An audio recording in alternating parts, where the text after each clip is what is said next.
We were at a friend's house warming. I stepped outside to take a call, came back quietly and heard someone ask my girlfriend, "If he proposed, would you say yes?" She laughed and said, "Oh no, I'm not trying to marry someone like him. He's fine for now, but that's it." I didn't say a word, just left. She only noticed I was gone when everyone started looking for me. 3 days later, she's begging me to marry. Before we start, I just want to say thank you for being here. It means the world. But take a look at this.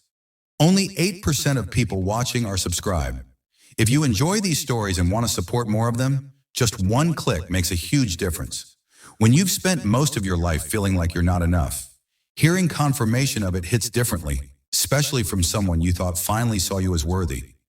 I spent my childhood bouncing between foster homes after my mom lost her battle with addiction when I was 8.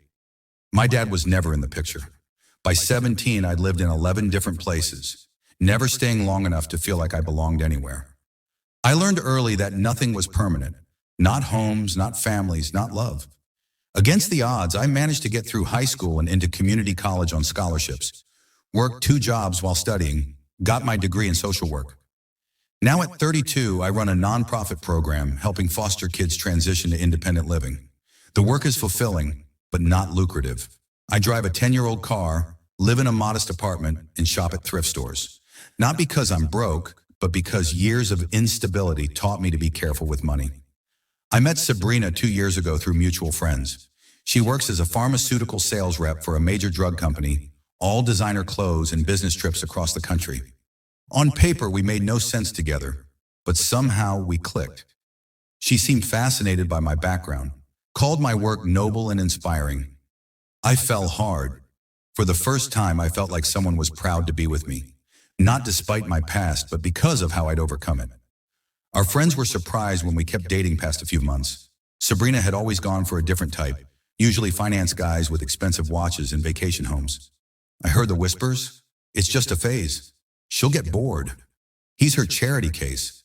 I pretended not to hear, but those words echoed familiar doubts I'd carried my whole life.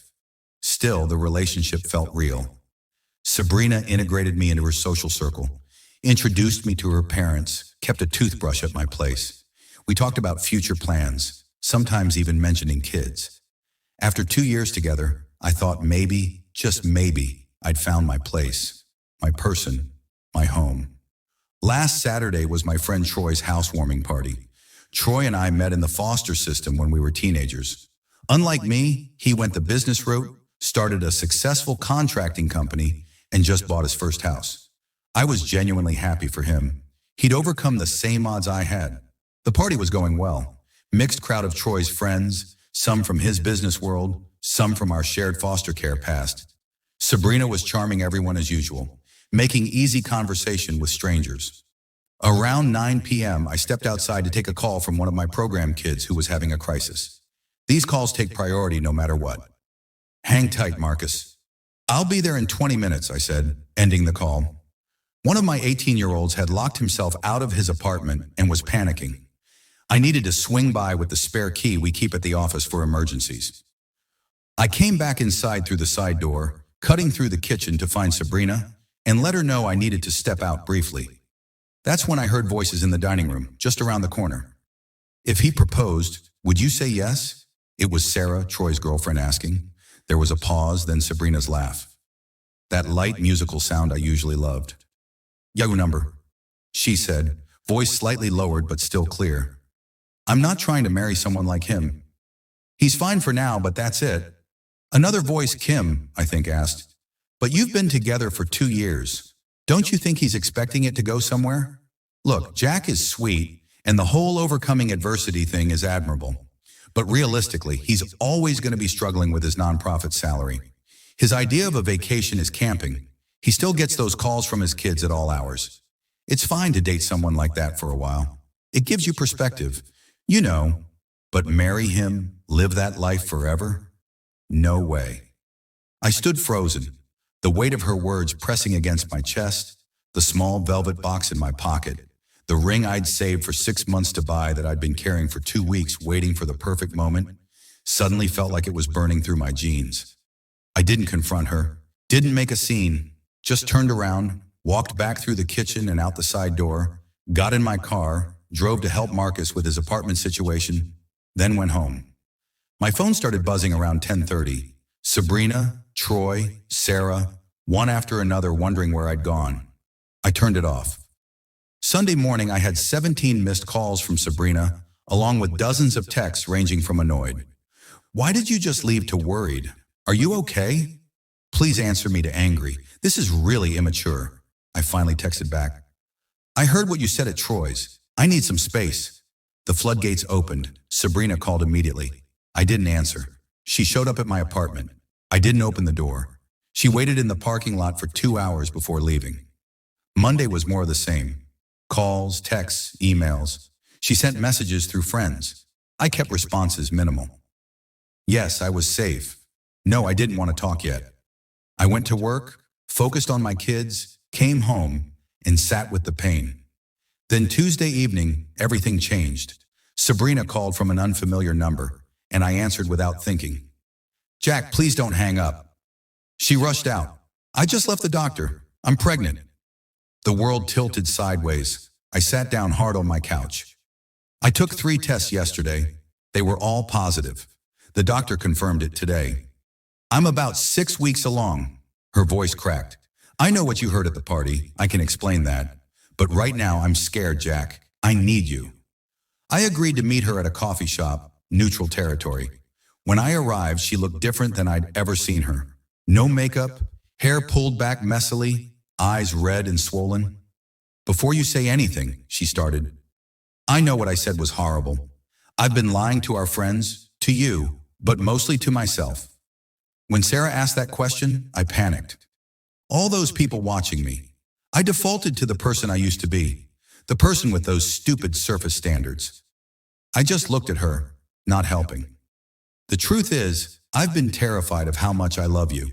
You're the best person I've ever known, and every day I worry you'll realize I'm not good enough for you, that you'll see through me, this shallow marketing girl who used to judge people by their cars and vacation photos. So your response was to say you'd never marry me, that I'm a phase? My voice was steady, but my hands worked. I was protecting myself, she whispered.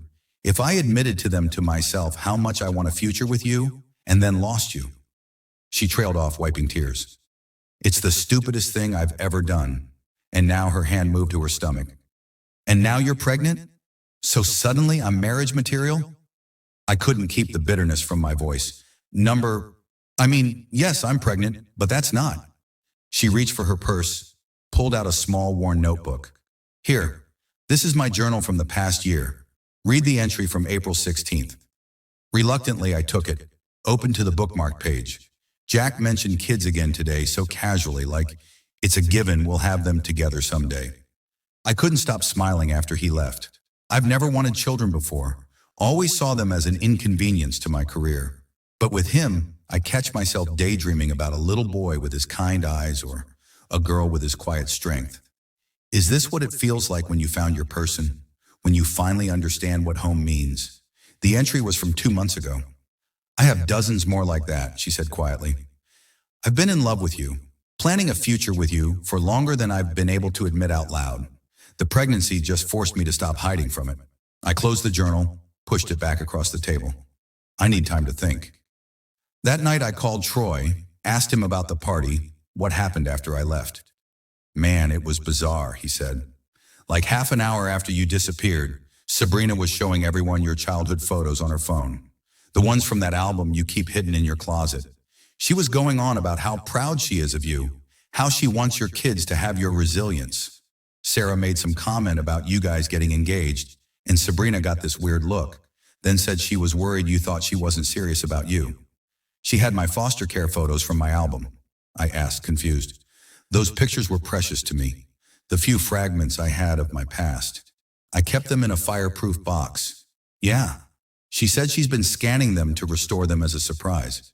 Something about making a proper album since yours is falling apart. Everyone thought it was sweet, but it seemed to come out of nowhere. After we hung up, I dug through my closet. The album was there, but it looked different. The worn blue cover had been carefully reinforced with archival tape. Inside, next to each original photo, was a restored copy. Colors brightened, tears repaired. In the back was a USB drive labeled Digital Backups and a receipt from a professional photo restoration service dated 3 months ago. Wednesday morning, I stood outside Sabrina's apartment. When she opened the door, her expression was a mixture of hope and fear. "I have questions," I said. We talked for hours about the photos, about what she'd said at the party, about the pregnancy, about our different backgrounds and how they shaped us. "I need you to understand something." I finally said, "I've spent my life being seen as a charity case, a project, someone to pity or fix. I can't be with someone who views me that way." "I don't," she insisted.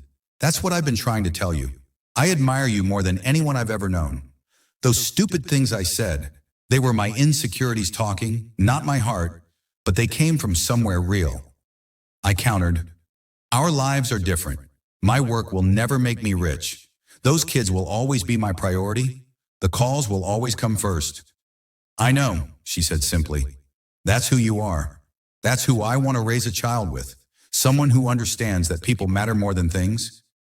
I took out the ring box then. Her eyes widened. I was going to propose at Troy's party. Had it all planned out, was going to do it on the back deck where he has all those string lights up. Troy was in on it, was going to get everyone outside for a toast. She covered her mouth, tears spilling over. "I'm not giving you this now," I continued, putting the box away. "I'm not proposing today or tomorrow. We have things to work through first.